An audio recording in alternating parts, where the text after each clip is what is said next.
नमस्कार. आज आपल्यासोबत आहेत डॉक्टर निखिल कनसे सर. साहजिकपणे डे टू डे ॲक्टिव्हिटीजमध्ये भरपूर लोकांना काही ना काहीतरी इश्यूज असतात, काही ना काहीतरी प्रॉब्लेम्स असतात, मेंटल हेल्थ इश्यूज असतात आणि त्याच्यावर खरंच सोल्युशन्स भेटत नाहीत. का होतात ते कळत नाहीत. तर आज आपल्यासोबत सोल्युशन गिव्हरच आहेत, जे आज जेन्युइनली सांगतील की मेंटल हेल्थ इश्यूज असतात त्याच्यावरती प्रोॲक्टिव्ह थिंकिंग कसं करावं किंवा ते होऊ नये त्यासाठी काय गोष्टी आहेत, या सगळ्या गोष्टी आज आपल्याला सर सांगणार आहेत इथे. Welcome sir. मला आज तुम्ही फक्त सांगाल की आज हा एक खूप वास्ट टॉपिक आहे साहजिकपणे, तर तुमची एक थोडक्यात मला जर्नी सांगाल का की तुम्ही हा टॉपिक खरंच ह्या स्पेशलायझेशनमध्ये तुम्ही आला आहात, तुमच्या जर्नीबद्दल एक थोडीफार सांगा ना. ओके धन्यवाद. खरं तर MBBS मध्ये असताना MBBSच्या आधी तर त्या टॉपिकची काही कल्पना नव्हतीच, पण MBBS मध्ये एक छोटेसे टॉपिक्स आम्हाला असायचे. म्हणजे जनरल मेडिसिनमध्ये सायकॅट्री एक असायचा, डर्मॅटॉलॉजी एक असायचा. पण मग त्याच्यामध्ये ती वाचताना किंवा मग त्या गोष्टी पाहताना त्या वॉर्डमध्ये जाताना एक वेगळ्याच प्रकारची क्युरिओसिटी वाटायची. कारण इथे काय चालतं, हे डॉक्टर म्हणजे बाकीच्यांसारखे इथे सलाईन दिसत नाहीत, इथे खूप धावपळ अशी वेगळ्या प्रकारची दिसत नाही. पण मग तरी पण इथे आलेले एकदम व्हायलंट पेशंट येतात आणि जाताना एकदम व्यवस्थित होऊन जातात. तर वेगळ्या प्रकारची क्युरिओसिटी वाटायची. आणि मग त्याच्यानंतर मग MBBS झाल्याच्या नंतर मग थोडं त्याविषयी अभ्यास करत गेलो. एंट्रन्सचा अभ्यास करताना पण असं जाणवलं की नाही, अरे हे इंटरेस्टिंग वाटतंय. डे टू डे लाईफमध्ये पण बऱ्याचशा गोष्टी अशा आहेत की त्या आपण अभ्यास केल्या तर त्या समजायला लागायच्या, त्या दिसायला लागायच्या.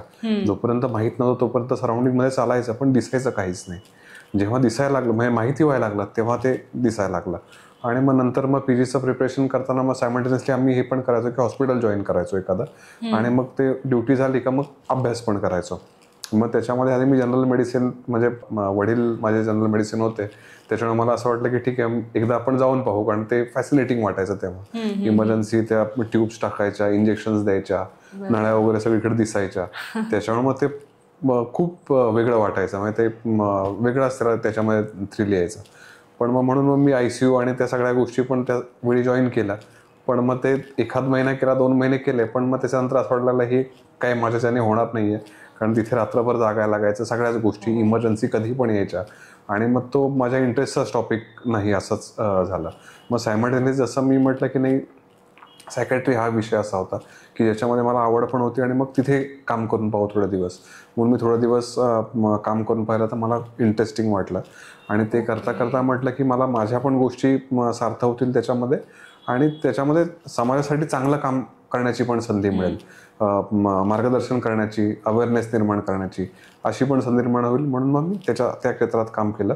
आणि असं वाटलं होतं की इमर्जन्सी नसते, पण ॲक्च्युली तसं नाही आहे. इमर्जन्सी भरपूर प्रमाणात त्या सायकॅट्रीमध्ये येतात.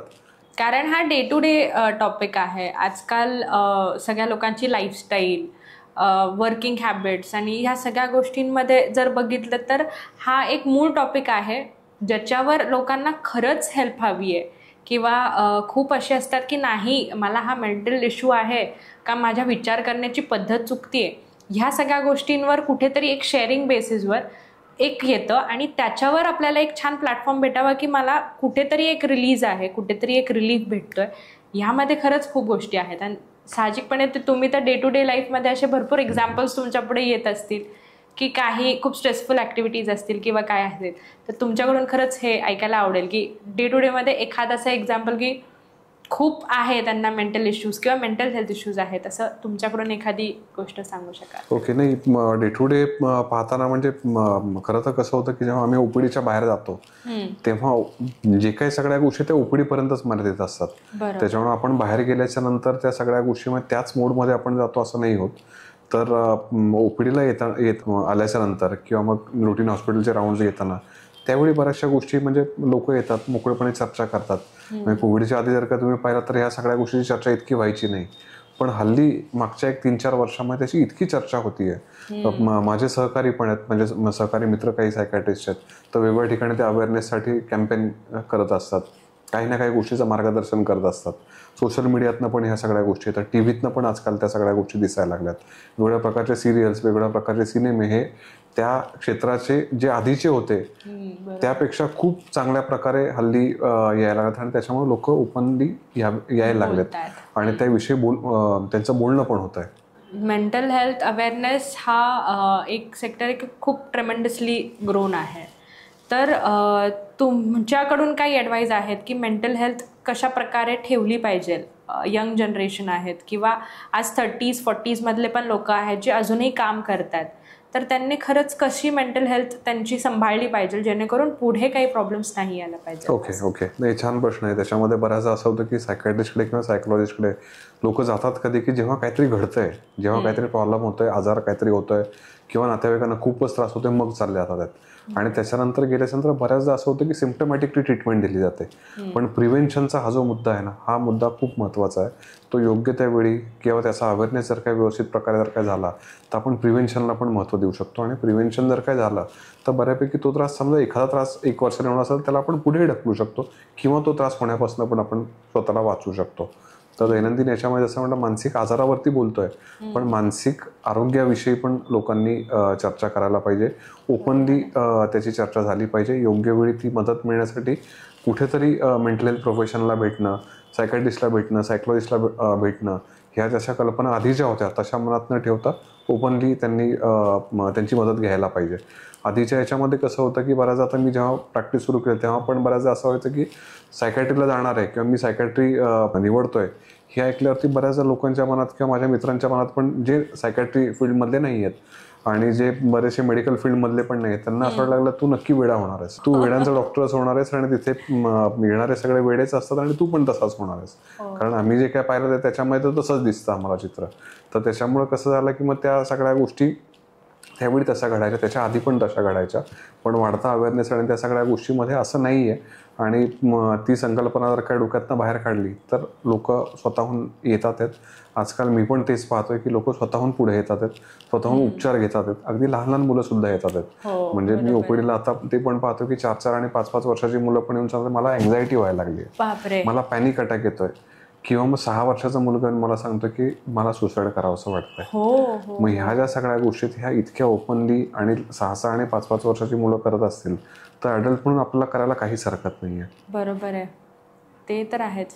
आणि सर, ह्या सगळ्या लहान मुलांना, म्हणजे आज जर आपण एखादा व्यक्ती मला जर बोलला जो 4-5 म्हणजे 4th-5th स्टँडर्डमध्ये, आणि जर मला म्हणाला की मला खूप एन्झायटी होतीये किंवा मी खूप डिप्रेशनमध्ये गेलोय, तर साहजिकपणे माझ्याकडून एक हसणं होईल की अरे तू तर किती लहान आहेस अशा ह्याच्यामध्ये. तर ह्या लोकांचे खरंच किती जेन्युइन प्रॉब्लेम्स आहेत हे आपल्यासोबत शेअर करतातच, नो डाऊट. बट खरंच एवढ्या लहान वयात ह्या सगळ्या गोष्टी होणं किंवा होत आहेत हे कितपत आहे जर? नाही, हे आजकाल दिसतंच आहे समोर. आणि ऍक्च्युली कसं आहे की कुठलाही मानसिक आजाराचा किंवा मानसिक त्रास होत असेल किंवा डिस्ट्रेस होत असेल, ज्याला आपण म्हणतो की ऍक्च्युली मन म्हणजे काय की ते विचार, भावना आणि बिहेवियर याचा समभुज त्रिकोण आहे. म्हणजे तिन्ही बाजू सारख्या आहेत. आयडियल मन असं कोणाचंच नसतं.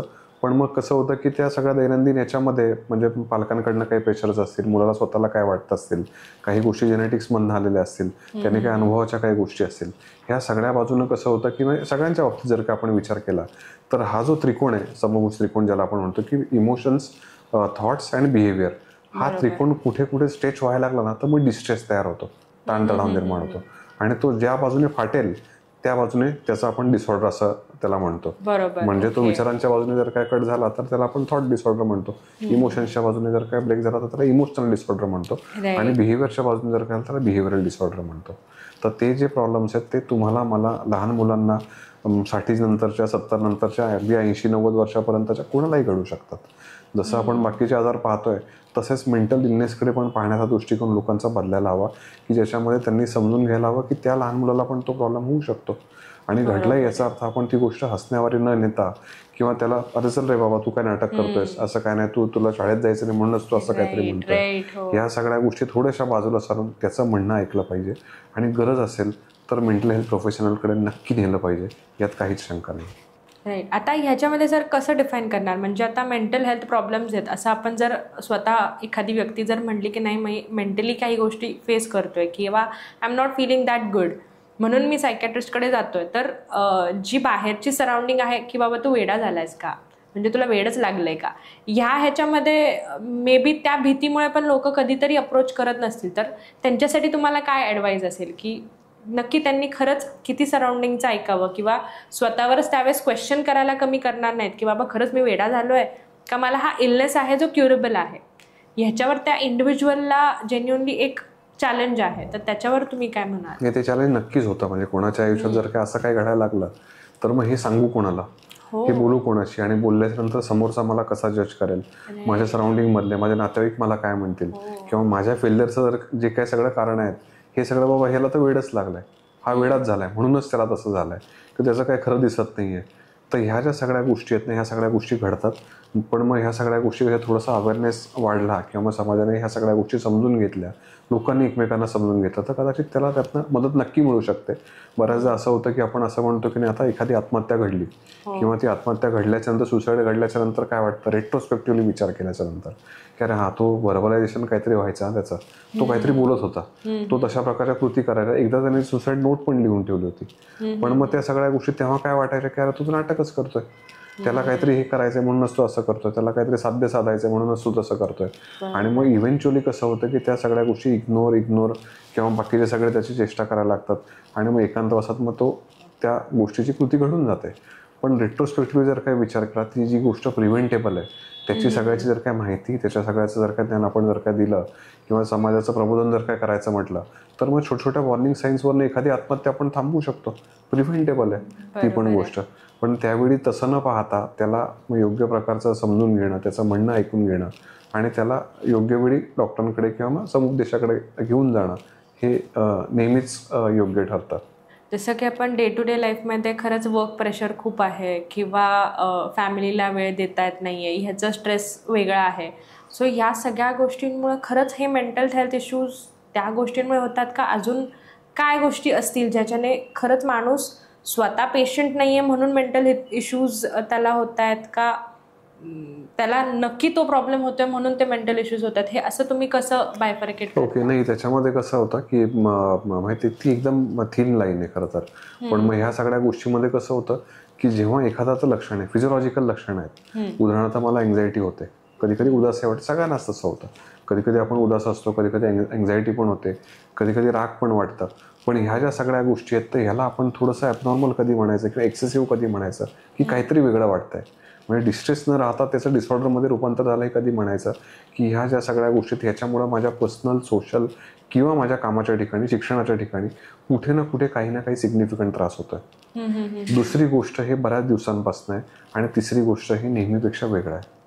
म्हणजे मला उदास वाटतंय म्हणून ठीक आहे, कोणीतरी काहीतरी बोललं, मी उदास झालो, मला तात्पुरत्या थोड्या वेळासाठी जर का त्रास झाला, पण मग माझ्या त्या बोलण्यामुळे असं झालं की माझी उदासीनता एवढी एक्सटेंड झाली की मी साधारणपणे 2-3 आठवडे कुठे बाहेर पडलेलोच नाही आहे, मी कोणाशी बोलतच नाही आहे, माझा सामाजिक संवाद एकदम कमी झालेला आहे, सोशल लाईफ एकदम झिरो झालेली आहे, मी माझ्या कामाला जाण्याचं टाळतोय, माझी झोप आणि त्याच्यासोबत बाकीच्या काही गोष्टी आहेत. मग ह्या ज्या सगळ्या गोष्टी जर काय असेल, म्हणजे थोड्या कालावधीपासून आहेत, त्या एक्सेसिव्ह आहेत आणि त्या माझ्या पर्सनल, सोशल आणि ऑक्युपेशनल लाईफमध्ये डिस्टर्बन्स करतात आहेत, तर त्याला आपण डिसऑर्डर म्हणतो. अदरवाईज त्या सगळ्या गोष्टी, बऱ्याचशा गोष्टी हे नॉर्मल फिजिओलॉजिकल इमोशन्सचा फ्लक्च्युएशन आपण डे टू डे लाईफमध्ये पण एक्सपिरियन्स करतो, पण त्याला लगेच ॲबनॉर्मल म्हणायची गरज नाही आहे. नाही, तुम्ही म्हटल्याप्रमाणे एक थोडासा वेळ किंवा काहीतरी वेगळं होतंय बाबा, ह्या सगळ्या गोष्टी स्वतः ॲनालाइज करून मग आपण प्रोसीड करायला पाहिजे. मग त्यावेळेस खरंच बाकी सराउंडिंग काय म्हणेल किंवा कोण कसं जजमेंटल होईल त्यावर विचार न करण्यापेक्षा आपण स्वतःच्या मेंटल हेल्थकडे जास्त इम्पॉर्टन्स दिला पाहिजे, पुढे येऊन बोललं पाहिजे, सांगितलं पाहिजे. म्हणजे मग लोक काय विचार करतील, आणि जसा तुमचा मगाचाही प्रश्न होता की कोणी काहीतरी जज करेल किंवा कोणी काहीतरी म्हणेल, ह्या सगळ्याच्या पलीकडे तुमचं आयुष्य आहे ना. मग ते जज करतील आणि त्या सगळ्या गोष्टीची कॉस्ट तुम्ही तुमच्या म्हणजे सुसाईडमध्ये तर देऊ शकत नाहीये, ती मोजूच शकत नाहीये. त्याच्यामुळे तुम्ही ह्या सगळ्या गोष्टी बाजूला सारून पहिलं कोणाशी तरी बोला जो तुम्हाला नॉन जजमेंटली ॲक्सेप्ट करेल, तुम्ही जसे आहात तसे. त्या व्यक्तीशी बोला, त्याच्याशी नसेल जमत, कम्फर्टेबल नसेल वाटत, तुमच्या जवळच्या कुठल्या नातेवाईकांशी बोला, नसेल जमत समुपदेशकाशी बोला, सायकॅट्रिस्टशी बोला, पण ह्या सगळ्या गोष्टी बाहेर आल्या पाहिजे, आणि आल्याने नक्की मदत होते. सगळेच प्रकारच्या त्रासामध्ये असं नाही की नाही ते बरेच होत नाही किंवा मग ते आयुष्यभर तुम्हाला औषधच घ्यावी लागतात, असं नाही होत. बऱ्याचदा असंही होतं की तुम्ही न्यूरोटिक प्रॉब्लेमसाठी डॉक्टरांकडे जाता, उपचार होतात. बऱ्याच लोकांना असे होतं की त्यांना औषधांची गरज पण लागत नाही, नुसतं बोलण्याने. किंवा बऱ्याचदा असं होतं की नाही मी असाचा प्रॉब्लेम, मी खूप स्ट्रेसमध्ये होतो, पण माझ्याशी बोलायलाच कोणी नाही आहे. पण तुमच्याशी 10-15 मिनटं बोललो, अर्धा तास बोललो, 1 तास बोललो, आणि मला इतकं बरं वाटतंय, मग शेवटी बऱ्याचदा असं म्हणायला लागतं की डॉक्टर मला आता औषधांची पण गरज नाही. मी पण त्यांना ते सांगतो की आता औषधांची गरज नाही, गरज वाटली तर तू मला दाखव, अदरवाईज काही आवश्यकता नाही आहे. सगळ्यांनाच औषधं लागतील आणि ती आयुष्यभर लागतील असं अजिबात नाही. हे सगळे मिसकन्सेप्शन्स आहेत. हां, कारण भरपूर लोकांचं ऐकलंय की आता मी खूप डिप्रेशनमध्ये आहे आणि म्हणून माझी ट्रीटमेंट चालू आहे, आता किती क्युरेबल होईल, नाही होणार, काही कल्पना नाही आहे. सो खरंच किती क्युरेबल्स असतात किंवा काही म्हणजे कसं असतं रादर हे? नाही, त्याच्यामध्ये कसं आहे की जर ग्रॉसली जर का तुम्ही पाहिलं तर त्याला आपण 2 प्रकारच्या आजारामध्ये डिवाइड करतो. ओके. एक न्यूरोटिक आणि दुसरे सायकोटिक असतात. ओके. म्हणजे सौम्य मानसिक आजार असतात आणि काही गंभीर मानसिक आजार असतात. मग त्याच्यामध्ये काही गंभीर मानसिक आजारामध्ये स्किझोफ्रेनिया येतं, बायपोलर डिसऑर्डर येतं. मग त्याची ट्रीटमेंट ही दीर्घकाळ चालू शकते. मग बऱ्याचदा ते आजाराचा जो प्रकार आहे तो एपिसोडिक पण असतो. म्हणजे एक एपिसोड आला आणि त्याच्यानंतर दुसरा एपिसोड अगदी 10 वर्षानंतर आला, असंही घडू शकतं. पण मग तरी पण मग त्या सगळ्या गोष्टीसाठी थोडंसं दीर्घकालीन आपल्याला औषधं सुरू करावी लागतात. काही वेगळ्या उपचार पद्धती पण आहेत, समुपदेशन पण आहेत, वेगवेगळ्या प्रकारच्या थेरपीज पण आहेत. त्यांच्या बाबतीत तसं घडू शकतं. पण बऱ्याचदा असं होतं की न्यूरोटिक आहे, उदाहरणार्थ डिप्रेशन आहे, अँझायटीचे काही इश्यूज आहेत, तर त्याच्यामध्ये आपण काही कालावधीसाठी उपचार देतो. त्याच्यानंतर त्याची ट्रीटमेंट आपण ग्रॅज्युअली विड्रॉ करतो आणि मग ती स्टॉप करतो. एकदम सडन थांबवली तर कदाचित पेशंटला परत त्रास होऊ शकतो, असंही घडतं. तुम्ही जे आता सांगितलं बायपोलर आणि स्किझोफ्रेनिया. हां, हे लाईक थोडं इलॅबोरेट करताल का सर? मग आता हे जे 2 प्रकारचे आजार आहेत हे आपण गंभीर स्वरूपाची मानसिक आजार म्हणतो. म्हणजे जसं शारीरिक आजारामध्ये ते ब्लड प्रेशर आणि डायबिटीस आहेत, तशाच प्रकारचे मानसिक आजारामध्ये पण काही गंभीर मानसिक आजार आहेत. त्याच्यामध्ये स्किझोफ्रेनिया येतं, त्याच्यामध्ये बायपोलर डिसऑर्डर येतं. मग बायपोलर डिसऑर्डरमध्ये युजली कसं होतं की 2 पोल्स, जसं नावातच सजेस्ट केलेलं आहे, एक तर अति उत्साह येतो किंवा अति उदासीनता येते. अशामध्ये ते माणसाची मनस्थिती फिरत असते. मग त्याच्यामध्ये कसं होतं की आता आनंद सगळ्यांनाच होतो, उदासीनता सगळ्यांनाच वाटते. पण ह्या केसेसमधले जे आनंद आणि उदासीनता आहेत हे गरजेपेक्षाही जास्त असतात. जसं मगाशी आपण हे केलं की ते एक्सेसिव्ह आहेत, ते बऱ्याच दिवसापासून आहे. आणि तिसरी गोष्ट म्हणजे त्या आनंदामुळे किंवा एक्सेसिव्ह आनंदामुळे त्या व्यक्तीच्या पर्सनल, सोशल किंवा ऑक्युपेशनल डोमेन्समध्ये काही ना काही डिस्टर्बन्स होतं. सेम लाईक उदासीनता आहे. आणि स्किझोफ्रेनिया नावाच्या आजारामध्ये कसं आहे की वेगवेगळ्या प्रकारची लक्षणं आहेत, प्रकारही वेगवेगळे आहेत. मग त्याच्यामध्ये लोकांना भास होतात, म्हणजे एकटा बसलाय, आजूबाजूला कोणीच नाही, तरी पण माझ्याशी कोणतरी बोलतंय, मला कोणतरी हात लावतंय, माझ्याशी कोणतरी संवाद साधायचा प्रयत्न करतंय, मला सूचना देतंय, माझे विचार डोक्यातनं काढतंय किंवा माझ्या डोक्यामध्ये विचार टाकताय, उदाहरणार्थ. आणि सोबत त्याला डिल्युजन्स पण असू शकतात की ज्याला आपण विभ्रम म्हणतो मराठीमध्ये, की ज्याच्यामध्ये त्या व्यक्तीला असं वाटतं की शंका निर्माण होते, सगळेजण माझ्या अगेन्स्ट काहीतरी करायला लागलेत, माझ्या विरुद्धच काहीतरी प्लॉट करतात आहेत. बऱ्याचदा तुम्ही मराठी किंवा हिंदी किंवा इंग्लिश मूवीमध्ये जरी पाहिलं तरी पण त्याचं छान असं दाखवलेलं असतं सगळ्या गोष्टी. त्याच्यावरून बऱ्याचशा गोष्टी आपल्याला लक्षात येतात. पण हे किती क्युरेबल आहे सर? म्हणजे आज जर तुम्ही जसं सांगितल्याप्रमाणे हे भास होणं किंवा ह्या सगळ्या गोष्टी, तर साहजिकपणे ह्याच्यावर एक्सरसाइज आहे का? म्हणजे नक्की कसा तो क्युरेबल होऊ शकतो? नाही, याच्यामध्ये कसं आहे की आता क्युअर हा फक्त एक गोष्ट नाही राहिली त्याच्यामध्ये, किंवा सिम्पटम मॅनेजमेंट ही गोष्ट नाही आहे. पण त्या व्यक्तीने फंक्शनल होणं हे पण तितकंच महत्त्वाचं आहे. म्हणजे कसं आहे की नाही, त्याचे सिम्पटम शांत आहेत. उदाहरणार्थ बायपोलरचा कुणी व्यक्ती आहे, मग त्याला सिम्पटम शांत झाले, तो 2 एपिसोडच्या मधला कालावधी एकदम नॉर्मल असतो. आपल्या आसपास पण कोणी फिरतायत तर त्याला बायपोलर डिसऑर्डर आपल्याला कळणार सुद्धा नाही की त्याला असं काही होतं आणि असे उपचार दिलेत. पण मग ह्या सगळ्या याच्यामध्ये कसं होतं की त्याने फक्त औषधच हे करायची आहेत आणि औषधांवरतीच त्याचा सगळ्या गोष्टी, आणि त्याशिवाय त्याला क्युअर होणार नाही असं नाही आहे. पण काही प्रमाणात त्यांना दीर्घकालीन औषधं लागतात आणि त्यांचे सिम्पटम हे बऱ्यापैकी मॅनेज केले जातात. क्युअर होईल की न होईल किंवा सिंगल एपिसोडवरतीच तो आजार राहील हे सांगताना थोडंसं डिफिकल्ट आहे. आणि लॉंग टर्म त्याची हिस्ट्री आहे आणि त्याला बरीचशी कारणं आहेत. म्हणजे त्या माणसाला सोबत व्यसनं आहेत का, स्ट्रेस एक्सेसिव्ह आहेत का, त्याचं लाईफस्टाईल थोडंसं बिघडलेलं आहे का, बाकीचे काही त्याला कोमॉर्बिड काही आजार आहेत का, त्याच्यावरनं पण त्या सगळ्या गोष्टी मॅटर करतात. जेनेटिक्स कसं आहे त्या पण गोष्टी मॅटर करतात. त्याच्यामुळे तो सिंगल एपिसोडवरती राहील की मल्टिपल एपिसोड येत राहतील पुढचे, हे सांगता येणं खरंच डिफिकल्ट आहे. एक्झॅक्टली मला क्युअर असं नाही म्हणता येणार, पण आपण सिम्पटम्स त्याचे मॅनेज करू शकतो, त्याला फंक्शनल बनवू शकतो. म्हणजे डे टू डे लाईफमध्ये त्याला आणू शकतो, तो योग्य तो प्रकारे काम करू शकतो, तो त्याचं कुटुंब व्यवस्थित चालवू शकतो, जबाबदारी घेऊ शकतो. अशा पद्धतीने करणं हे पण तितकंच महत्त्वाचं आहे. राईट. आणि ह्याच्यासाठी असे बेसिकली काही एक्सरसाइज साहजिकपणे, बाकीचे काही डिसिजेस असतील तर it is very easy to say की तू एक्सरसाइज कर, तू रोज रेग्युलरली वॉकिंगला जा, योगा कर वगैरे. सो ह्या मेंटल इलनेससाठी असं स्पेसिफिकली लोकांनी काय घ्यावं? म्हणजे असे स्पेसिफिक एक्सरसाइज आहेत असं नाही आहे, पण मग त्याच्यामध्ये कसं की आम्ही नेहमी तेच सांगतो सगळ्यांना की ह्या सगळ्या गोष्टींमध्ये जे आम्ही तुम्हाला देतोय हे चपाती भाजी ह्याने तुमचं पोट भरेल, ह्याने तुम्हाला समाधान मिळणार नाहीये. पण मग लहान सहान गोष्टी जर का तुमच्या थाळीमध्ये आणायच्या असतील आणि त्या जर का तुम्ही आणल्या तर कदाचित ह्या सगळ्या गोष्टींमुळे तुमची थाळी ही व्यवस्थित सजेल. फक्त पोट भरणार नाही पण समाधान नक्की मिळेल. पण मग बाकीच्या त्या गोष्टी कुठल्या आहेत की तुम्ही व्यायाम केला का तुमच्या ताटामध्ये सॅलड येणार आहे, तुम्ही प्राणायाम किंवा स्ट्रेस मॅनेजमेंट व्यवस्थित केलं तर तुमच्या थाळीमध्ये स्वीट डिश येणार आहे उदाहरणार्थ. तर अशी एक एक गोष्ट तुम्हाला आणायची आहे. त्याच्यामध्ये फक्त पेशंट नाही, कारण बऱ्याचदा पेशंटचा नातेवाईक किंवा त्याची फॅमिली पण इन्व्हॉल्व होते आणि त्यांची सपोर्ट मिळणं, त्यांचा सपोर्ट मिळणं हा पण तितकाच महत्त्वाचा आहे. म्हणजे त्यातला जे पाण्याचा भाग जो आहे ना त्याला आपण नातेवाईक म्हणून असं समजूया की त्या सगळ्या गोष्टींवर जर का पाणी असेल तर अन्न पचन पण व्यवस्थित होऊन जाईल. खरंच आहे, कारण तो सपोर्ट असल्याशिवाय ती व्यक्ती ओपन अप पण होणार नाही. That will be very difficult for that individual as well. साहजिकपणे तुम्ही म्हटल्याप्रमाणे जो सराउंडिंग किंवा त्यांचे नातेवाईक किंवा पेरेंट्स हे त्याला काय होतंय किंवा ते जोक म्हणून न घेता त्याला ओपनली किंवा तिला ओपनली बोलायला त्यांनी दिली पाहिजे ती संधी. नॉर्मली काय होतं की कोरोनाच्या आधी बऱ्याच गोंधळ होता डोक्यामध्ये किंवा बऱ्याच गोष्टी होत्या किंवा कंटिन्यू लाईफ चालू होती, थांबली नव्हती कधीच. तर काही काही लोकांचं असं पण झालं की कोरोनाच्या काळामध्ये त्यांना एक एकटं राहण्याची हे मिळाली आणि संधी असेल किंवा काहीतरी असेल, पण ती एकटं राहण्यामुळं कदाचित त्यांची लाईफ काही काहीची चेंज झाली. म्हणजे जे मेंटली किंवा डिस्टर्ब होते काय फ्रस्ट्रेट होते ते एकटं राहिल्यानंतर त्यांना एक वेगळाच एकांतपणा मिळाला, वेगळीच एक मेडिटेशनच्या ह्याला जाऊन ते हे केलं आणि त्याच्यानंतर त्यांची लाईफ चेंज झाली. कोरोनानंतर ते एकदम शांत झाले आणि कामावर जास्त फोकस झाले. तर मेडिटेशन आणि ह्या गोष्टी कितपत फायदा नाही, त्याचा फायदा होतो पण मग सगळ्यांनाच सगळा फायदा होतो आणि सगळेच मेडिटेशन फायदा करतील असं नाही होत. बऱ्याचदा असं होतं की इथे कारण ॲक्च्युली योगा किंवा मेडिटेशन त्याचं कसं आहे तुमचे म्हणजे भावना विचार त्या सगळं एकजूट झालं पाहिजे, शरीर आणि मन एकजूट झालं पाहिजे.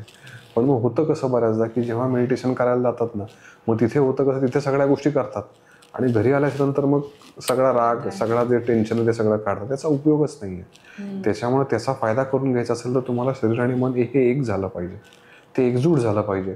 तशा प्रकारे मेडिटेशन जर काय केलं तर त्याचा नक्कीच फायदा होतो. सगळेच मेडिटेशन सगळ्यांनाच फायदेशीर ठरतील असं नाही आहे.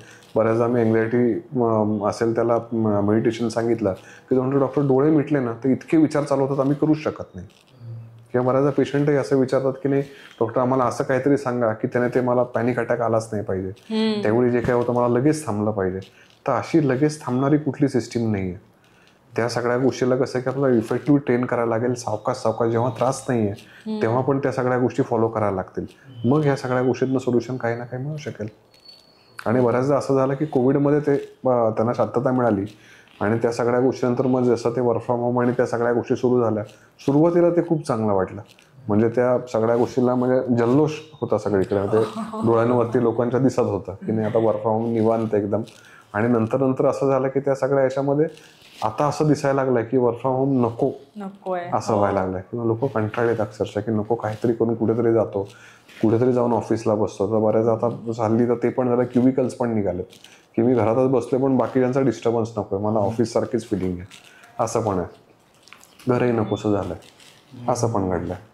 आता जास्त शांतता पण नको वाटते ना, कारण ह्युमन म्हणजे थोड्या कालावधीसाठी ठीक आहे पण ते एक्सटेंडेड पिरियडसाठी जर काय व्हायला लागलं तर मग त्यातनं काय निर्माण होणार आहे. पण मग ही ऑन ऑफ गोष्ट आहे सर. म्हणजे जास्त शांतता एका पॉईंटला नाही वाटणार लोकांना, नको एवढी शांतता नको. एका पॉईंटला वाटणार काहीतरी जल्लोष पण पाहिजे, परत येऊन जाऊन परत त्या शांततेवर येणार की नको थोडी शांतता पण पाहिजे. तसं ठीक आहेत ना, म्हणजे जसं आपण ते डिटॉक्स म्हणतो ना तसं ते दंग्याचा डिटॉक्स म्हणतो ठीक आहे. ते आहे. आजकाल जर स्ट्रेसफुल आहे, मी खूप डिप्रेशनमध्ये आहे म्हणून ॲडिक्शन्स हे खूप गोष्टी वाढल्यात. तर ते खरंच थांबवण्यासाठी किंवा ते करू नये ह्यासाठी तुम्ही काय ॲडवाईस करा? कारण आज स्मोकिंग झालं किंवा आज ड्रग्स झालं, हे ॲडिक्शन खूप जास्त वाढलेत आणि प्रत्येकाचं ह्याच्यात असं असतं की नाही आज मी खूप टेन्शनमध्ये, भाई आज एक तर स्मोक केलाच पाहिजे, what ever the stuff is. पण त्याच्यासाठी तुम्ही खरंच काय ॲडवाईस द्याल की हे नाहीये? सगळ्यांना माहिती आहे की हे चांगलं नाहीये, ऑब्व्हियसली ते सगळ्यांनाच माहिती आहे. म्हणजे जसं आम्ही नेहमी म्हणतो की व्यायामाची सवय लागत नाही, पण ही गोष्ट करायची नाही असं सांगितलं तरी पण त्याची सवय लागते. तो मेंदूचा शॉर्टकट आहे. म्हणजे त्याच्यामध्ये क्विक डोपामाइन रिलीज होतं. म्हणजे बऱ्याचदा असंही दिसतं की नाही टीव्ही चालू आहे नंतर तरी पण मोबाईल पण चालू आहे. म्हणजे टीव्हीपेक्षा तुम्हाला इथे इंडिव्हिज्युअलिटी आहे, त्याच्यामुळे ते पण चालू आहे आणि पण त्याच्यापेक्षा मला हे पण इंटरेस्टिंग वाटायला लागलंय.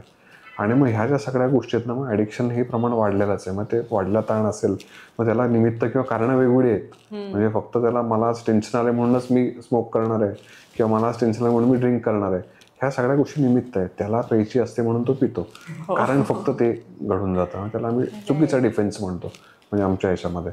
आणि त्याचं प्रमाण वाढलेलंच आहे, खूप जास्त प्रमाणात वाढलेलं आहे. पोस्ट लॉकडाऊन ह्याचं प्रमाण हे जास्त प्रमाणात दिसतंय. आणि त्याला फक्त यंग एज मधलेच लोक आहेत असं नाही, त्याच्यामध्ये टीन्समध्ये पण ते प्रमाण वाढलेलं आहे. पण त्याच्यामुळे पण मग मेंटल हेल्थ इश्यूजला कुठेतरी खूप जास्त धक्का देणारं आहे का? ॲडिक्शन जे आपण म्हणतो ना, म्हणजे ॲडिक्शन ही जनरल टर्म झाली, आपण त्याला डिपेंडन्सी म्हणतो. डिपेंडन्सी सिंड्रोम म्हणजे आता स्मोकिंगचं जर काय असेल तर त्याला आपण निकोटीन डिपेंडन्स सिंड्रोम म्हणतो, अल्कोहोलचं असेल तर अल्कोहोल डिपेंडन्स सिंड्रोम म्हणतो. मग ह्याच्यामध्ये बऱ्याचदा असं वाटतं करणाऱ्याला सुरुवातीला असं होतं की नाही, एखादा दिवस येतो किंवा 31st असं होतं आणि 31st गेल्याच्या नंतर मग त्याचे मित्रमैत्रिणी त्याला फोर्स करतात थोडंसं, मग थोडंसंच घे रे, काही नाही होत. आणि मग ते घेतल्याच्या नंतर त्याला तात्पुरतं बरं वाटतं, आधी नाही होतं. मग ती जी सवय, तो जो सेन्स ऑफ रिलॅक्सेशन झालेलं असतं, तात्पुरती एन्झायटी कमी झालेली असते, तात्पुरतं डोपामिन वाढलेलं असतं, ते त्याला चांगलं वाटतं. आणि मग स्टेप बाय स्टेप असं होतं, मग कधीतरी घेणारा मग महिन्यातनं येतो, मग आठवड्यातनं येतो, मग ते दररोजच व्हायला लागतं. आणि मग ह्या सगळ्या गोष्टीनंतर कसं मग ती डिपेंडन्सी इस्टॅब्लिश होते की ज्याच्यामध्ये कसं की टॉलरन्स वाढायला लागतो. जेव्हा ते दररोज व्हायला लागतं तर तेव्हा त्याला ठराविक ML मध्ये पिणारा, त्याला ते ठराविक ML तो किक देतच नाही. त्याच्यामुळे 180 ML पिल्यानंतर तो म्हणतो की नाही मला त्याच्यापेक्षा डबल पाहिजे, त्याला टॉलरन्स म्हणतात. म्हणजे टॉलरन्स डेव्हलप होणं, सिलियन्स येणं, म्हणजे प्रायोरिटी चेंज होणं, त्याच्यानंतर विड्रॉल सिम्पटम्स येणं, हे सगळ्या गोष्टी त्या ॲडिक्शनमध्ये दिसून येतात. आणि याचं प्रमाण वाढलेलंच आहे. ह्याच्यामध्ये सर मेंटल हेल्थ इश्यूज जे आहेत, हे जसं डिप्रेशन झालं, स्ट्रेस लाईफ झालं वगैरे, हे तर आहेत एक इश्यूज. बट असं बिगेस्ट चॅलेंज काय आहे, जसं की क्रॉनिक मेंटल डिसीज आहे बाबा, हे केव्हा म्हणू शकतो आपण की this is a very biggest challenge which you feel? ते आहेच चॅलेंज, म्हणजे त्याला गंभीर मानसिक आजार म्हणायचं. पण मग ते जेव्हा इनिशियली OPD वरती किंवा मग ॲडमिट झाल्याच्या नंतर आम्ही असेसमेंट जी करतो, तर त्याच्यानुसार आपल्याला त्या बऱ्याचशा गोष्टी ठरतात. बऱ्याचदा असं होतं की आता मी भाडेफाट्याला पण प्रॅक्टिस करतो ग्रामीण भागामध्ये, मग तिथे येणारा जो लोकांचं जी मनस्थिती आहे ना, म्हणजे जी विचार करायची पद्धत आहे, तर त्याच्यामध्ये असं नाही की नाही डॉक्टर भाऊ ह्याला काहीतरी झालंय, ह्याला थोडंसं वेळ लागलं, भले त्यांची भाषा वेगळी असेल, त्याला वेळ लागल्यासारखं झालंय, ते मेंटल झालंय, पण मग त्याला रिपेअर करून द्या. त्याच्या घरातले पण येतात, तो पण व्यक्ती त्याला घेऊन येतात, त्याच्यानंतर तो लवकर बरा पण होतो. त्याच्या आधी बऱ्याचशा गोष्टींना वेळ गेलेला असतो, पण मग कम्पॅरेटिव्हली लोक पटकन यायला लागलेत तिकडच्या भागात पण. आणि मग त्याचं निदानही होतं तिथे, आणि जोपर्यंत व्यक्ती येतो तोपर्यंत त्याचा बराचसा कालावधी मग असं झालं असतं की नाही ते ह्याला दाखवू का, त्याला दाखवून पाहू का, मग बाहेरचं काहीतरी आहे का, मग काही नाही तो नाटकच करतोय. बऱ्याचदा असंही होतं की काही काही केसेसमध्ये आम्ही पाहिलं की एक माझ्याकडे केस होती की त्याच्यामुळे त्याला 20 वर्ष झाडाला बांधलं होतं, साखळ्याने 20 वर्ष बांधलं होतं. तो आला माझ्याकडे तेव्हा तो 42-43 वर्षाचा होता. म्हणजे त्याचं अख्खं जे शिकण्याचा किंवा मग एखाद्या करिअर इस्टॅब्लिश करण्याचा कालावधी आहे हा त्या झाडाखालीच होता. त्याला त्या प्रकारचाच आजार होता, म्हणजे सायकोसिस नावाचाच आजार होता, गंभीर मानसिक आजार होता. पण मग कसं होतं की मग त्या गावातल्या लोकांनी असं केलं की नाही त्याला काहीतरी वेगळंच झालेलं आहे. ते त्याच्या आईवडिलांच्या मनावरती किंवा ते इतकं ते बिंबवलं होतं सगळ्यांनी की त्याला सोडलं का तो व्हायलंट व्हायचा, तो लोकांना दगड मारायचा, तो कोणाला तरी काहीतरी त्रास द्यायचा. पण मग त्याला त्यांनी बांधून ठेवायचे, मग कधीतरी आठवड्यातनं ते वडील त्याला घेऊन द्यायचे. त्याचा आंघोळ वगैरे ज्या काही सगळ्या गोष्टी आहेत त्या पण आठवड्यातनं एकदाच घडायच्या. त्याला त्या तिथे झाडाच्या खालतीच जेवायला नाश्त्याला द्यायचे ते. त्या सगळ्या गोष्टीतनं मग त्याला एके दिवशी काय आलं की त्याला जोरात फिट आली. मग फिट यायला लागली आणि घरी जाताना म्हणजे घरी नेताना आणि त्याला फिट आली. त्याच्यामुळे त्यांना वाटतं बाबा हे शारीरिक आहे, मग फिटेच्या डॉक्टरांकडे किंवा जवळपासच्या डॉक्टरांकडे दाखवून जाऊ. मग त्यांनी पाहिल्याच्या नंतर 12-13 वर्षापूर्वीची गोष्ट सांगतो मी तुम्हाला. मग त्याच्यामुळे त्यांनी पाहिलं आणि मग त्यांनी सांगितलं की नाही तुम्ही सायकायट्रिस्टला जाऊन दाखवा. मग ते त्याला अक्षरशः टेम्पो जे असतं आपला ते मागणं ओपन असतो छोटासा टेम्पो, त्याच्यामध्ये लिटरली साखळदंडाने असं बांधलं होतं, पाय पण त्याचे अशाच प्रकारे बांधले होते. आणि तशा प्रकारे त्यांनी जवळपास माझ्या मते 70-80 किलोमीटरवरनं त्याला तसंच घेऊन आले होते. मग घेऊन आल्याच्यानंतर त्याचे उपचार झाले. अक्षरशः त्याच्या एवढे लसाडसा रडले असतील की डॉक्टर आमच्यामुळे ह्या सगळ्या गोष्टी घडल्या आणि आम्हाला याच्याशी काहीच माहीत नव्हती, त्याला आधीच उपचार केला असता तर त्याचं काहीतरी वेगळं झालं असतं. असं घडतं. आणि हे फक्त ग्रामीण भागातच नाही, हे शहरात सुद्धा घडतं. राईट. आता अर्बन अँड रुरल जे आहे तर प्रत्येकाची लाईफस्टाईल वेगळी आहे साहजिकपणे. जे रुरल लाईफ आहे ते वेगळं आहे, अर्बनायझेशन हे वेगळं आहे. तर इथे तुम्हाला असं कुठे वाटतं की खूप जास्त आहे बाबा मेंटल इलनेस जो प्रकार आहे हा खूप जास्त आहे, मे बी रुरल किंवा अर्बन? नाही, दोन्हीकडे त्याचं प्रमाण वाढलेलंच आहे. म्हणजे इथे जास्त इथे कमी असं नाहीये. त्याच्या मागे असलेली अंधश्रद्धा पण दोन्हीकडे आहेत. ते रॅम्पंट आहेत. म्हणजे इथे आपल्याला असं वाटतं की लोक शिकलेत किंवा मग लोक शिक्षणामुळे त्या सगळ्या गोष्टी व्यवस्थित करतील, असं नाही होत. बऱ्याचदा पेशंट तुमच्याकडे येतो ना, त्याचे 2-3 वर्ष ते क्रॉनिक होण्यातच जातात. मग ह्याच्याकडे घेऊन जा, त्याच्याकडे घेऊन जा, असे काहीतरी वेगळे उपचार कर, त्याला काहीतरी वेगळं म्हणजे अलिप्त कर, ह्या गोष्टी दोन्हीकडे पण घडून जातात असं. सो कम्पॅरेटिव्हली सर लाईक आपल्या इकडे जास्त आहेत लोक एज्युकेटेड की बाहेरचे like slum area cities area compared to आहे, लाईफ डिफरन्स आणि त्यांना किती लोकांना माहिती नाही, म्हणजे लाईफ डिफरन्स आहे. म्हणजे चॅलेंजेस तर वेगळेच आहेत, पण मग ह्याच्यामध्ये बऱ्याचदा असंही दिसतं की आता जर तुम्ही 10,000 वर्षापूर्वीचा माणूस जर काय पाहिला ना, तर त्याच्यामध्ये कसं होते बायोलॉजिकल नीड्स होते. म्हणजे एखाद्या टोळीने काहीतरी हल्ला केलाय उदाहरणार्थ, त्याच्या गरजाच वेगळ्या होत्या. मग त्याच्यामध्ये त्याला हल्ला करून भक्ष्य मिळवायचं किंवा जेवणाचं पाहायचं आहे. एखादी नॅचरल कॅलॅमिटी पटकन आली, मग ह्या सगळ्या गोष्टीमध्ये कसं झालं की त्याच्या बायोलॉजिकल नीड्समुळे आपल्या हार्डवेअरमध्ये काही ना काही सिस्टीम डेव्हलप झाले. त्याला आपण फाईट फ्लाईट फ्रीज रिॲक्शन असं म्हणतो. पण आता असं कसं झालंय की शहरी किंवा जिथे एज्युकेशन जास्त आहे तिथे ते कॉम्पिटिशन मुलांच्या मनावरती बिंबवलं जात आहे. त्या समाजामध्ये किंवा त्या सगळ्या आसपासच्या परिसरामध्ये ते बिंबवलं जात आहे. म्हणजे जी आपली बायोलॉजिकल नीड्समुळे ती फाईट फ्रीज रिॲक्शन यायची, त्याच्यामध्ये आता कसं झालं की परीक्षा ही समोर वाघ आल्यासारखीच उभी राहिलेली. म्हणजे परीक्षेचा राक्षसच करून टाकलेला आहे.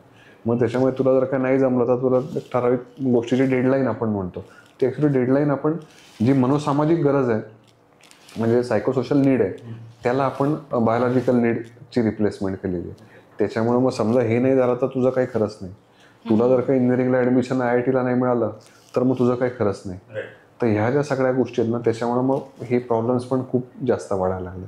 आणि बऱ्याचदा असं झालं की जितकं शिक्षण जास्त तितकं स्टिग्मा पण जास्त. जेवढं शिक्षण कमी तेवढा स्टिग्मा पण कमी. हो, मी आता तेच like how can we break these stigmas. म्हणजे माझा नेक्स्ट क्वेश्चन खरं तर तोच होता की हे फॉर्मेशन खूप होतात no doubt, but how can we break that? नाही, त्याच्यासाठीच वेगळ्या प्रकारचे उपक्रम आपण घेतले पाहिजे. मानसिक आरोग्याला महत्त्व दिलं पाहिजे, मानसिक आजाराचे उपचार वेळेवरती घेतले पाहिजे. आणि त्याच्याविषयीचा जो समाजात सगळ्या ज्या काही गोष्टी आहेत मग ते मीडियाने पण किंवा सगळ्याच माध्यमातून ते आलं पाहिजे. एखाद्या मूवीमध्ये दाखवताना म्हणजे सायकॅट्रिस्टची OPD किंवा मग मानसिक आजाराचं हॉस्पिटल दाखवताना मग ते कोणीतरी काहीतरी वेगळे चाळे करतोय, कोणीतरी इथनं नाचताना जातोय, कोणीतरी डोक्यात झाड लावलंय किंवा काहीतरी विचित्रपणा दाखवला जातो. आणि त्याच्यामुळे मग लोकांचा पाहायचा दृष्टिकोन पण अरे मेंटल हॉस्पिटल म्हणजे हे असंच आहे, तिथे सगळेजण ते तसेच आहेत आणि ते डॉक्टर पण ते त्याच प्रकारे वागवताना दाखवतात. म्हणजे त्याच्यातनं ते ह्युमर जरी करत असतील एंटरटेनमेंटसाठी ठीक आहे, पण त्याच्यातनं कसा मेसेज लोकांपुढे जातोय तर ह्या सगळ्याचं सगळ्यांनी भान जर का ठेवलं तर कदाचित त्याच्याकडे पाहण्याचा लोकांचा दृष्टिकोन थोडासा चेंज होईल. वेगवेगळ्या प्रकारचे विविध कार्यक्रम राबवले जातात, बरेच चांगले उपक्रम पण घेतले जातात. मग ह्या ज्या सगळ्या गोष्टी त्याच्यातनं माहिती जर काही व्यवस्थित प्रसार झाला तर मग त्याच्याविषयी जनजागृती होऊ शकते. त्याच्यातनं लोक हे मदतीसाठी पुढे येऊ शकतात आणि मदत घेण्यात काहीच चुकीचं नाही आहे. हे ठामपणे लोकांपर्यंत पोचलं पाहिजे. अगदीच खरं आहे. आज सोशल मीडिया प्लॅटफॉर्म हा इतका एक्सपांड झालेला आहे, तर तुम्हाला काय वाटतं की कुठेतरी हा एक कारण आहे का behind mental illness? One of the कारण त्याच्या मागे म्हणता येईल की त्याचा जो अतिवापर आहे कुठल्याही प्रकारचा, जसं आपण ह्याचं ॲडिक्शन म्हणतोय म्हणजे सबस्टन्सचे ॲडिक्शन म्हणतोय, तर आजकाल जसं ते बिहेवियर ॲडिक्शनमध्ये हे पण येतच ना. सोशल मीडियाचा एक्सेसिव्ह वापर होतोय, पॉर्नोग्राफीचा एक्सेसिव्ह वापर होतोय, गॅम्बलिंग खूप जास्त प्रमाणात होत आहे. की जसे सबस्टन्सचे ॲडिक्शन आम्ही आता पाहतोय तसे हे बिहेवियर ॲडिक्शन सुद्धा आता दिसायला लागलेत. आणि सोशल मीडिया म्हणा किंवा स्क्रीनचा वापर एक्सेस होणं ह्या पण गोष्टी तितक्याच खऱ्या आहेत. जसं त्या ॲडिक्शनमध्ये लागतं तसं पण इथे पण त्याच प्रकारे लागतं. कारण इथे कंटेंट त्या म्हणजे माहितीचा जो व्हॉल्यूम आहे, त्याचा जो कंटेंट आहे, त्याची पोटन्सी जी आहे ती जशी सबस्टन्समध्ये काम करते तशाच प्रकारे इथे पण आहे. मग तुम्ही जेव्हा यूट्यूबचा एखादा व्हिडिओ पाहता किंवा कुठल्याही गोष्टीचा पाहता त्याच्यामागे भरमसाठ खालती सगळे व्हिडिओ आले असतात. तुम्हाला सजेशन पण त्या प्रकारचे येतात. त्याच्यामुळे त्याला स्टॉप क्लू कुठेच नाही आहे. पेपर वाचता तुम्ही थांबू शकता, टीव्हीची सिरियल जर का एखादी पाहत असाल तर ती तुम्ही थांबू शकता. पण इथे असं आहे की एक गोष्ट संपली का दुसरी गोष्ट तुमच्या म्हणजे ते आहे. हातावरती आहेत, बोटांवरती सगळ्या गोष्टी आहेत. त्याच्यामुळे पटकन ॲडिक्शन लागतं. त्याच्यामध्ये असंही होतं की नाही प्रत्येकाच्या आयुष्यात काय चालतंय, त्याच्या आयुष्यात काय चाललंय, मग ते त्याला आपण फोमो जे म्हणतो की फिअर ऑफ मिसिंग आउट, त्या सगळ्या गोष्टी खूप जास्त प्रमाणात दिसतात की त्याच्यामध्ये त्याच्या आयुष्यात जे काय चाललंय मग मी काहीच करत नाहीये, मग माझं काहीच खरं नाहीये, मी तर कुठेच काहीच नाहीये, बाकीच्यांचं कसं चाललंय पहा. त्याच्यामुळे येणारं डिप्रेशन, त्याच्यातनं येणाऱ्या आत्महत्या किंवा वेगवेगळ्या प्रकारचे गेम्स आहेत त्याच्यातनं होणारे वेगवेगळे प्रकार, ऑनलाईन फ्रॉड्स आहेत, त्याच्यामुळे मध्ये होणारी बुलिंग आहे, म्हणजे मुलींचं असेल, मुलांचं असेल किंवा मग सिनियर सिटीजनचं असेल, ह्या सगळ्या गोष्टींचा परिणाम कुठे ना कुठेतरी मानसिक आरोग्यावरती पडतो आणि मग शेवटी मानसिक आजारात रूपांतर होतं त्याचं. कारण आज लहान मुलाला पण सांगावं नाही लागत की मोबाईल कसा चालू करायचा किंवा यूट्यूब कसं ओपन करायचं, हे लहान मुलाला पण आज सांगावं नाही लागत किंवा शिकवावं नाही लागत. तर आज यांना तुम्ही काय ॲडवाईस कराल? कारण लहान मुलं प्रत्येकाच्या घरात आहेत किंवा आज यंग जनरेशन आहे, ते त्यांच्या मोबाईलमध्ये इतके यूज टू झालेले आहेत, डे टू डे रुटीनमध्ये इतके यूज टू झालेले आहेत की त्यांना हा विचार करायला वेळ नाही की खरंच आपण किती ॲडिक्ट होतोय आणि याचे परिणाम आपल्याला पुढे काय आहेत हे आजवर काहीच माहिती नाही. तर तुम्ही त्यांना काय सल्ला देता? त्यांना सल्ला देण्याच्या आधी त्यांच्या आईवडिलांना सल्ला दिला पाहिजे असं वाटतं. कारण कसं होतं की जेव्हा म्हणजे आपण लहान होतो तेव्हा कसं होतं, कुळकुळा होता, तेव्हा कुठेतरी टाळा वाजत, अशा प्रकारची खेळणी होती की ज्याच्यामध्ये स्टिम्युलेशन इतकं नव्हतं. पण आजकाल असं झालं की बाळ रडायला लागलं की दे त्याच्या हातात मोबाईल, बाळ जेवत नाही समोर ठेव मोबाईल, किंवा त्याला पाहताना कसं आहे की त्याला काय आपण सांगत नाही की बाबा जरा मला स्ट्रेस आहे म्हणून मी मोबाईलचा वापर जास्त करतोय.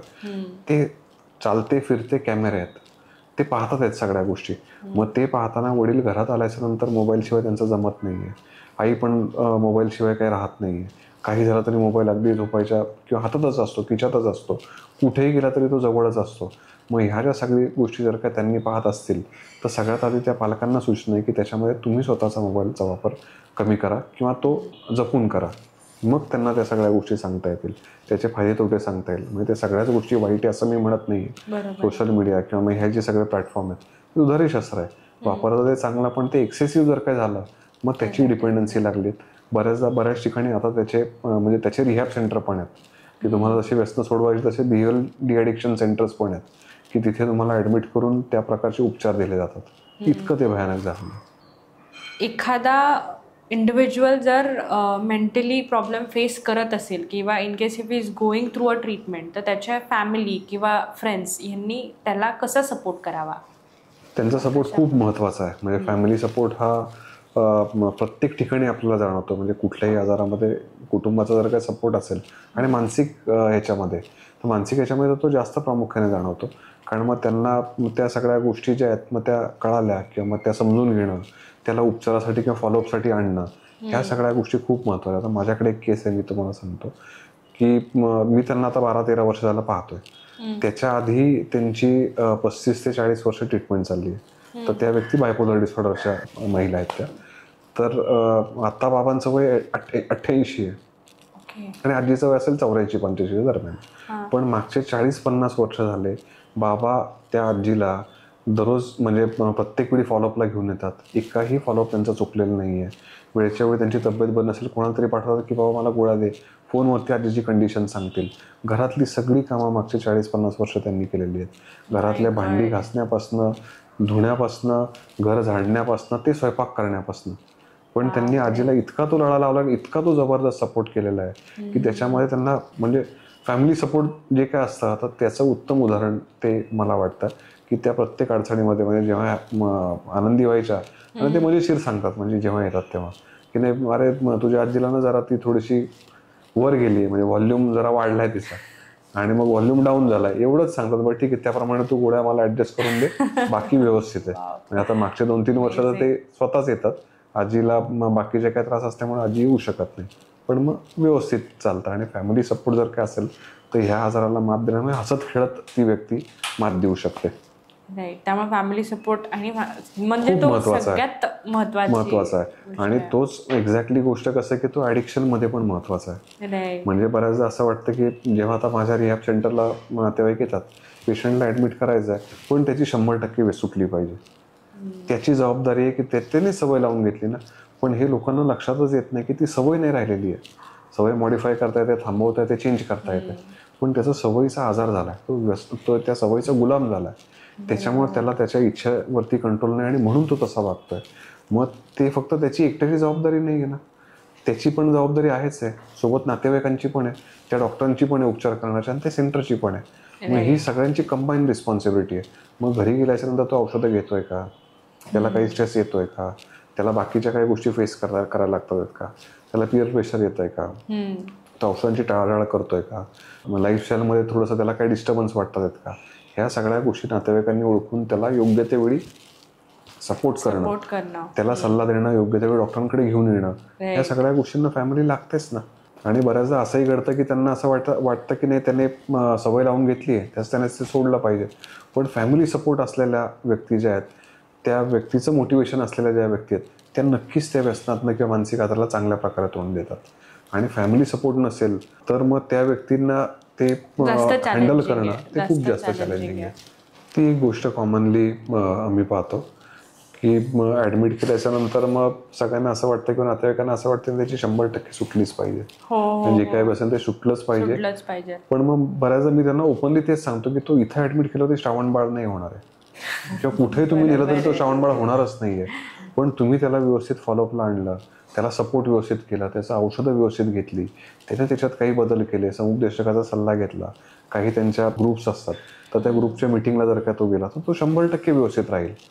पण तो कधीच तसा करणार नाही असं नाही. बऱ्याचदा रिकव्हरीमध्ये आम्ही असं पण पाहतो की फ्रिक्वेंटली स्लिप्स होतात, पाय घसरतो, त्यावेळी मदत नाही मिळाली तर स्लिपचा रिलॅप्स होऊन जातो, म्हणजे परत तो व्यक्ती त्या व्यसनाच्या ह्याच्यामध्ये जातो.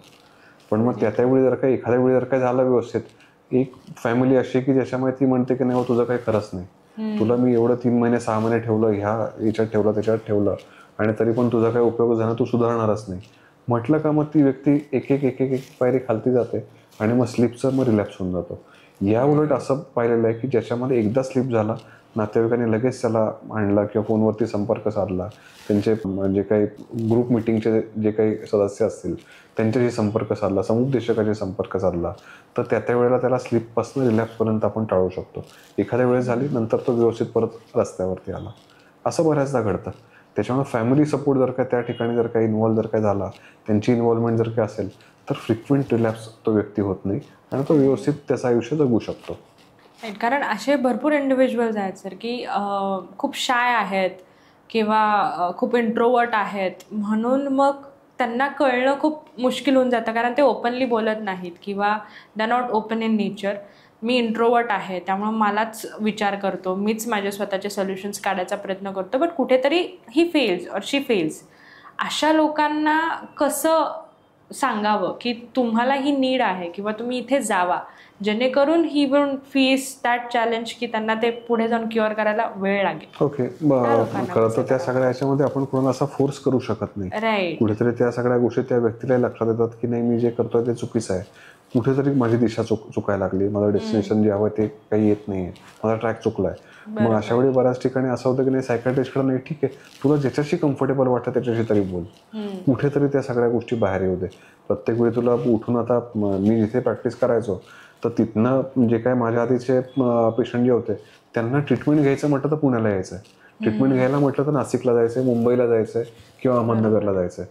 म्हणजे 3-3 तास प्रवास करून त्याने जायचं, सकाळी निघायचं, त्याच्यानंतर ते डॉक्टर भेटणं, त्याला 2-3 तास वेटिंगला थांबायला लागणार, ते सगळं उरकून तो घरी यायचा. आणि घरी आल्याच्या नंतर समजा 2-3 दिवस उपचार घेतले आणि असं वाटतं की गोळीमुळे काहीतरी होतंय, फोनवरती काही लक्षात येणार, मग परत त्याला तिकडे जावं लागायचं. मग ह्या ज्या सगळ्या गोष्टी आहेत, काही ना काही बाबतीत अडचणी येतात, पण मग ह्या ज्या सगळ्या गोष्टी आहेत तर त्या व्यक्तीने ओळखून ॲटलिस्ट कोणाशी तरी ओपन अप व्हावं. त्या व्यक्तीला त्याने ज्याला त्याला वाटतं की कम्फर्टेबल वाटतंय तर तशा व्यक्तीने तरी त्याला सल्ला द्यावा आणि त्यातनं त्याने समुपदेशकाकडे किंवा कोणाकडे तरी मदत मागावी असं वाटतं. मग त्याने कुठेच बोलला नाही तर ते प्रॉब्लेम नक्की वाढत जातं. कुठेतरी बोलला तर बऱ्याचदा असं होतं की त्या मित्राशी बोलल्याने पण किंवा मैत्रिणीशी बोलल्याने पण त्याला बरं वाटायला लागतं आणि बऱ्याचदा असं होतं की तो तिथनंच बऱ्यापैकी बाहेर पडल्यासारखं वाटतं की अरे माझ्यासोबत पण कोणीतरी, मला समजून घेणारा कोणतरी आहे, आणि बऱ्याचदा ती गोष्ट पुढे जात पण नाही, असंही घडतं.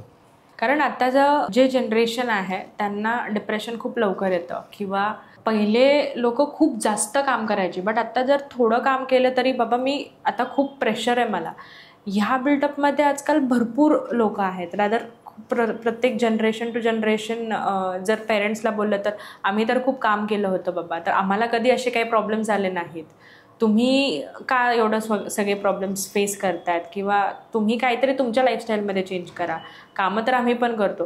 ह्या सगळ्या कॉन्व्हर्सेशनमुळं कधीतरी एक इंडिव्हिज्युअल बोलायला जरी जाणार असेल तरी तो स्वतःवर विचार करतो की बाबा मीच खरं खूप विचार करतो किंवा ओव्हर थिंक करतोय का, म्हणून अशा काही गोष्टी होतात का. तर ह्यावर तुमचा काय ऍडवाइस असेल? याच्यामध्ये कसं होतं की त्या वेळेच्या ज्या काही गरजा होत्या किंवा त्यावेळेचे जे चॅलेंजेस होते ते थोडेसे वेगळे होते. आताचे चॅलेंजेस थोडेसे वेगळे आहेत, त्याच्यामुळे प्रॉब्लेम थोडासा वेगळ्या प्रकारे दिसू शकतो. त्याच्यानंतर कसं की त्या पिढीचं अंडरस्टँडिंग आणि आत्ताचं अंडरस्टँडिंग याच्यामध्ये पण फरक आहे. आणि ऑन द कॉन्ट्ररी समजा जर का त्या गोष्टी घडत असतील तर ती सुदैवाने चांगली गोष्ट आहे एका अर्थाने जर काही विचार केला की ते ॲटलिस्ट एक्सप्रेस करू शकतात. बऱ्याच ठिकाणी असं होतं की त्या सगळ्या गोष्टी ते एक्सप्रेसच करायचे राहिल्यात आणि बॉडीने काळजी घेते की त्यातनं काहीतरी वेगळं निष्पन्न झालं. असं घडायचंच ना. ते बरोबर आहे, कारण हे असं खूप मग ते जनरेशन गॅप आहे, मग समजूनच घेत नाही आहे किंवा काय. ह्या प्रेशराईजमध्ये पण भरपूर लोक बाहेर शोधतात की नाही, I want to talk to someone जे माझ्या फॅमिलीमध्ये नाही आहे पण मला सोल्युशन प्रोव्हाइड करेल, because right now I am feeling very stressful, किंवा ह्या गोष्टीमुळे मी उद्या जाऊन डिप्रेशनमध्ये जाणार आहे. हे कळतं, काही लोकांना कळत नाही असं नाही, पण त्या टायमिंगला खरंच त्या सिच्युएशनला त्यांनी यावं किंवा त्यांनी बोलावं.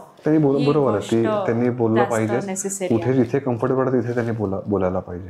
नाही बोललं तर ते डिफिकल्टी जास्त येतात आणि ते मनात साठत राहतं आणि मग ते एके दिवशी कसं होतं पण त्याला कुठे म्हणजे बंद खोलीमध्ये आपल्यालाही चांगलं वाटणार नाही. मग जिथे इमोशनल किंवा विचारांचं व्हेंटिलेशन होणार नाही तिथे त्या व्यक्तीला पण कम्फर्ट नाहीसा होतो आणि त्याच्यातनं काहीतरी वेगळे प्रकार काढायला लागतात, वेगळे मार्ग निवडले जातात की नाही ठीक मला स्ट्रेस कमी होत नाही. कुणीतरी सांगितलं होतं, मी पिक्चर पाहिला होता की नाही सबका दर्द का इलाज आहे, मग व्यसनं वाढायला लागतात. असं पण घडतं. म्हणजे फक्त सुसाईडच होतील असं नाही, पण बाकीच्या बऱ्याचशा गोष्टी त्याच्यातनं घडतातच. गॅम्बलिंगमध्ये इन्व्हॉल्वमेंट केली जाते, अँटी सोशल ऍक्टिव्हिटीमध्ये इन्व्हॉल्वमेंट केली जाते, काही ना काही अशा प्रकारे घडतात. हो येतं ना. म्हणजे ह्या ज्या सगळ्या गोष्टी आहेत ना तर हे पण दिसतं. म्हणजे ते मला इकडच्या भागात नाही दिसलं पण ग्रामीण भागात त्या गोष्टींचे अनुभव आले की त्याच्यामध्ये अंगात येणं किंवा मग देवी आली अंगामध्ये, त्या सगळ्या गोष्टी ते पोजेशन स्पेल म्हणतो आम्ही त्याला. ते डिसोसिएटिव्ह डिसऑर्डर नावाच्या आजारामध्ये येतं की त्याच्यामध्ये अंगात येणं किंवा त्या प्रकारचे गोष्टी घडतात. पण बऱ्याचदा कसं होतं की ह्या ज्या सगळ्या गोष्टी आहेत ना म्हणजे ग्रामीण भागाकडनं आलेली फिमेलमध्ये त्याचं प्रमाण जास्त आहे, म्हणजे मेलमध्ये पण आहे पण फार क्वचित प्रमाणात आहे. पण मग त्याच्यामध्ये कसं होतं की ग्रामीण भागातून आलेली एखादी महिला आहे, शिक्षण कमी आहे आणि तिला बोलायला कुठे वाव नाही आहे. तिचे जे स्ट्रेस आहेत, तिचे जे टेन्शन्स आहेत ते कुठं बाहेर येतच नाही आहे. मग ते बाहेर येत नाही तर मग काय होतं, मग ते शारीरिक स्वरूपात बाहेर यायला लागलं. मग एकदम बऱ्याचदा असं होतं त्या सगळ्या गोष्टीमुळं त्या सगळ्या गोष्टी घडतात. म्हणजे बऱ्याचदा असं होतं की नाही व्यवस्थित चालणारे फिरणारी आहे पण तिची वाचाच एकदम गेली, एकदम व्यवस्थित चालणारी बोलणारी पण तिला ऐकूच येत नाही, दिसतच नाही असं म्हणते. मग कुठेतरी हा जो स्ट्रेस आहे हा स्ट्रेस एक सबकॉन्शियसली दडून राहतो आणि मग तो शारीरिक स्वरूपामध्ये बाहेर यायला लागतो. बऱ्याचदा असं होतं की फिट येणं जे काय प्रकार आहे की ज्याच्यामध्ये शारीरिक फिट म्हणत नाही, मेंदूची फिट ती वेगळ्या प्रकारची नाही आहे, पण ही जी मानसिकची फिट आहे की ज्याच्यामध्ये ती दिसायला दिसते फिटेसारखी पण ऍक्च्युली ती जी आपण एपिलेप्सी म्हणतो त्या प्रकारातली येत नाही. त्याला आम्ही हिस्टेरिकल फिट्स म्हणतो किंवा हिस्टेरिया म्हणतो किंवा ह्या सगळ्याचंच मिश्रण तसंही दिसतं. अंगातही येतं, कधी वाचाही चालली जाते, कधी दिसत नाही किंवा सेन्सरी त्याला प्रकार म्हणतो आपण, काही मोटर प्रकारात किंवा काही मिक्स चित्र दिसतं. आणि बऱ्याचदा असं होतं की त्या व्यक्तीशी बोलणं किंवा त्याला समजून घेणं, त्याच्या मनातले विचार बाहेर पडणं, मग सावकाश ती गोष्ट कमी होते. कारण ही ग्रामीण म्हणजे रुरल एरियाजमध्ये खरंच बघितलेलं आहे की अंगात येणं हा प्रकार जेन्युअनली खूप बघितला आणि I was very curious. Me personally खूप क्युरियस असायचे की हा प्रकार नक्की काय असतो. मे बी खूप ओव्हरथिंक केलं आहे, खूप जास्त प्रॉब्लेम्स फेस केलेत म्हणून त्याच व्यक्तीच्या ते अंगात येतं का किंवा काय. आणि काही लोकांना त्याचा त्रास होतो, काही लोकांना क्युरेबल करून ते एखाद्या टाईम पिरियड नंतर ते बाहेर परत नॉर्मली पण जगतात. बट ज्यांना तो त्रास होतो त्यांचा तो परत साहजिकपणे परत बोलून त्यांना मेडिसिन्स देऊनच तो क्युअर. बरोबर. बऱ्याचदा त्या व्यक्तींची वेगवेगळ्या प्रकारे थेरपीज आहेत, समुपदेशन आहे, त्यांचं म्हणणं ऐकून घेणं आहे, एक्झॅक्टली त्यांना काय म्हणायचं आहे हे गोष्टी सावकाश निघतातच ना. की मग असं होतं की नाही मला समजा नातेवाईक बाहेर आहेत आणि ती व्यक्ती आतमध्ये आहे, मग ती सांगायला लागते ना डॉक्टर तुम्ही सांगणार नाही ना कुणाला, म्हटलं नाही सांगणार. मग काय होतंय माहिती आहे का, की माझं घरात कोणी ऐकूनच घेत नाही. सासू मला असं म्हणते, मग नवरा माझं काही समजून घेत नाही आहे, मला कुठेच बोलायची संधी नाही आहे. आणि घडा इतक्या गोष्टी बाहेर निघतात ना, की असं वाटतं की नाही हिच्या डोक्यात एवढ्या सगळ्या गोष्टी चाललेल्या होत्या. आणि सावकाश त्या सगळ्या गोष्टी बाहेर जशा यायला लागल्या तसं त्या व्यक्तीला पण बरं वाटायला लागतं. मग ते एपिसोड्सची फ्रिक्वेन्सी पण कमी होऊन जाते. मग जोपर्यंत बऱ्याचदा ह्या सगळ्या गोष्टी बाहेर येत नाही तोपर्यंत त्या सगळ्या गोष्टी चालूच राहतात. सर तुमचा स्टडी ह्याच्यामध्ये किती जास्त आहे, कारण डे टू डे लाईफमध्ये there are an number of people coming and sharing problems. तर साहजिकपणे कुठेतरी एनर्जी ड्रॉन होते की यार मी खूप सगळ्यांचे प्रॉब्लेम्स ऐकतोय आणि प्रत्येकाला त्याच्यावर सोल्युशन देण्या इतकी ती एनर्जी खरंच नाही ती म्हणजे एनर्जी ड्रेन होते नाही असं नाही, पण मग बऱ्याचदा असं होतं की ओपीडी संपल्याच्या नंतर मग मी त्या गोष्टीत लक्षात येत नाही, असंही घडतं. म्हणजे सरळ ते बटन बंद करतो. किती म्हटलं तरी तसं नाही होत, पण जेवढं शक्य होईल तेवढं तरी. मग स्ट्रेस मॅनेजमेंटच्या बाकीच्या काही गोष्टी आहेत का, मग लाईफस्टाईलमधले बाकीचे काही घटक आहेत का, तिथे जास्त महत्त्व देतो. लहान मुलांना वेळ देतो, मग खेळायला जातो, एक्सरसाइजमध्ये थोडंसं इन्व्हॉल्व राहतो, मग माइंडफुली सगळ्या ॲक्टिव्हिटी करायचा प्रयत्न करतो. त्याच्यामुळे त्या सगळ्या गोष्टी मॅनेज होतात. Because that is the biggest challenge की तुम्ही रोज रेग्युलर बेसिसवर you have some of the other person जे तुमच्यावर होप आहे आणि मी आता शेअर करू शकणार आहे. Whatever comes to mind he or she is going to share it. आणि त्या टायमिंगला ते सगळं ऐकून तेवढी ती पॉझिटिव्हली प्रोॲक्टिव्हली त्यांना देणं म्हणजे what ever the solution is that is also very big challenging आहे. पण ते इंटरेस्ट असेल तर त्या सगळ्या गोष्टी छान वाटतात. म्हणजे मदत जेव्हा एखादी व्यक्ती आत्महत्या करण्यापासून आपण थांबवतो आणि बऱ्याचदा असंही घडतं की ती व्यक्ती आली आहे आणि ती बोलते आणि मी सगळ्या अशा गोष्टी करते, मला ते मी नोट पण लिहून ठेवली होती आणि आपण नातेवाईकांना सांगतो की नाही तुम्ही ह्या सगळ्या गोष्टीची काळजी घ्या, तिला आत्ताच ॲडमिट करा किंवा तिला अंडर ऑब्झर्वेशन तरी ठेवा. आणि मग बऱ्याचदा असं होतं की नातेवाईक ऐकत नाही आणि एखादी कृती घडते, घडल्याच्या नंतर जीव असल्याच्या नंतर मग नातेवाईक सांगत आणि डॉक्टर तुम्ही सांगत होते बरोबर सांगत होते. मग तेव्हा ते समाधान मिळतं की ॲटलिस्ट ते जीव वाचला हे आपल्याला लक्षात आलं, आपल्याला सांगता आलं. बऱ्याच ठिकाणी ते नातेवाईक फॉलो पण करतात आणि त्या व्यक्तीला थांबवतात. आता त्याच्यानंतर काय घडू शकलं असतं हे आपल्याला माहीत नाही आहे, पण मग त्यावेळी ते जे समाधान मिळतं की नाही ते समाधान बऱ्याचशी गोष्टी किंवा बरीचशी एनर्जी देऊन जातं. डिप्रेशनमध्ये गेल्यावरती ऑफिसला जात नाही आहे, काहीच करावं असं वाटत नाही आहे. त्यानंतर मग तो व्यक्ती सांगायला जेव्हा येतो डॉक्टर तुमच्याशी बोललो, काही प्रमाणात उपचार पण घेतले, थेरपीज घेतले आणि त्यातनं मला बरं वाटायला लागलं, मी ऑफिसला जायला लागलो, मी कामात इन्व्हॉल्वमेंट दिसायला लागली, माझ्या कुटुंबाला त्याचा फायदा होतोय. किंवा एखादा स्किझोफ्रेनियाचा कामाला लागतो, बायपोलरचा व्यक्ती तो कामाला लागतो, तो जो आनंद आहे तो बरीचशी एनर्जी म्हणजे ड्रेन झालेली एनर्जी आम्हाला चार्ज करून मिळते. असं घडतं. येस सो आज खरंच तुम्ही आलात आणि त्यामुळे आज जे काय आपले कॉन्व्हर्सेशन झालं त्यावरून I really thank you so much madam. त्या निमित्ताने मला एक सांगायचं आहे की मानसिक आजार म्हणजे मानसिक आरोग्य आणि शारीरिक आरोग्य ते दोन्ही पण महत्त्वाचं आहे. म्हणजे मानसिक आरोग्याकडे आपण दुर्लक्ष जर काय करत राहिलो तर त्याचे परिणाम चांगले होणार नाहीत.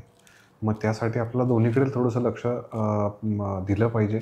मानसिक आरोग्याला पण महत्त्व दिलं पाहिजे आणि त्याच्यामधला जो काही न्यूनगंड मनामध्ये आहे तो कुठेही मनात न ठेवता त्या सगळ्या गोष्टींची चर्चा, त्या सगळ्या गोष्टींच्या म्हणजे अडचणींचे ज्या काही अडचणी असतील त्या सगळ्या अडचणी आपण ओपनली कुठलीही मनात शंका न बाळगता केल्या पाहिजे. प्लॅटफॉर्म नाही असं नाही आहे. जिथे कुठे तुम्हाला कम्फर्टेबल वाटत असेल सायकॅट्रिस्टकडे जाणं, समुपदेशकाकडे जाणं किंवा तुमच्या मित्रमैत्रिणींना बोलणं, नातेवाईकांशी बोलणं, तिथे ह्या सगळ्या गोष्टी मनातल्या ज्या शंका असतील, प्रॉब्लेम्स जे काय असतील ते ओपनली मोकळेपणाने बोला. म्हणजे नक्की त्याला काही ना काही सोल्युशन देता येईल. आणि ही जी गोष्ट अशी आहे म्हणजे आजार हा कोणालाही घडू शकतो, त्याच्यामध्ये तो काही भेदभाव करणार नाही आहे. पण झाल्याच्या नंतर किंवा होण्याच्या आधी आपण काही प्रयत्न जर काही केले तर कदाचित ह्या गोष्टी आपल्याला टाळता येण्यासारख्या आहेत आणि सहज टाळता येतील असं मला वाटतं. तर धन्यवाद.